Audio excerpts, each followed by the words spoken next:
comme vous le savez, chaque année, nous tenons 2 séances de ce qu'on appelle le cadre harmonisé, qui analyse les zones à risque et les populations en insécurité alimentaire. Alors, nous venons de sortir de ce cadre qui a réuni tous les acteurs, en tout cas nationaux, accompagnés en cela par le SILS et tous les autres partenaires qui travaillent avec nous dans la lutte contre l'insécurité alimentaire dans le pays. Et nous vous avons convié aujourd'hui à cet échange-là pour vous présenter, vous dresser la carte de la situation alimentaire du pays en phase courante et en phase projetée. En phase courante, c'est-à-dire qu'en octobre, novembre, décembre, nous avons 6 départements qui sont considérés en phase sous pression. Ça veut dire que au moins 20% des populations vivant dans ces départements-là sont obligés de déployer des stratégies pour pouvoir satisfaire leurs besoins alimentaires de base. Alors, les 6 départements, c'est d'abord dans l'est du pays, c'est Salémata. Nous avons les 4 départements du nord, donc Ranérou, Podor, Matam, Koungheul et Tivaouane. Donc ça fait 6 départements au total, où les populations sont obligées de déployer des stratégies pour pouvoir s'en sortir. Donc on a un regard très, comment dire, focus sur ces 6 départements-là. Le reste des départements se trouve, les 36 départements sont dans une situation qui est appelée situation minimale, c'est-à-dire que ça va, pour utiliser un langage, j'allais dire, simple, terre à terre. Voilà.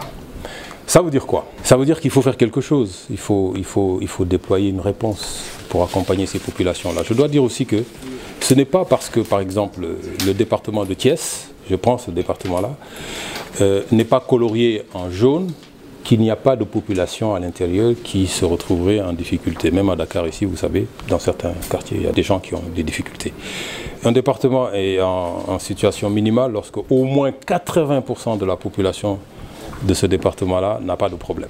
Alors donc ce qu'on a fait, on a pris l'ensemble des 42 départements analysés dans le fond pour voir quelles sont les personnes, que le département soit coloré en jaune ou pas, quelles sont les personnes qui peuvent se retrouver en difficulté. Et on a comptabilisé 359 000 personnes à peu près, qui devraient être soutenues, accompagnées, pour éviter que ces personnes tombent en difficulté majeure. Ensuite, on se projette sur juin, juillet, août, qui est la période la plus difficile. Si rien n'est fait maintenant, on risque d'avoir encore 340 000 personnes qui risquent de se retrouver en difficulté en juin, juillet, août. Nous allons élaborer ce qu'on appelle le plan national de réponse que nous allons soumettre à l'autorité. Et il faudrait qu'avant fin janvier, que ces personnes qui ont été identifiées en phase de vulnérabilité aiguë puissent être aidées. Je dois vous rappeler que cette année, nous avons la chance d'avoir pu bénéficier d'une indemnité d'une assurance panafricaine qui s'appelle African Risk Capacity, ARC, qui, parce que le Sénégal a souscrit à cette assurance-là, puisque le Sénégal aussi a subi en fait les affres un peu de la sécheresse, donne une indemnité au Sénégal de 5,5 milliards. Et cet argent va être mobilisé pour que ces populations-là puissent être accompagnées rapidement, avant fin janvier. Nous élaborons le plan de réponse pour ça. Les partenaires aussi, il y a une plateforme qui s'appelle Replica, qui regroupe 6 ONG. Cette plateforme aussi a reçu à peu près 6 milliards.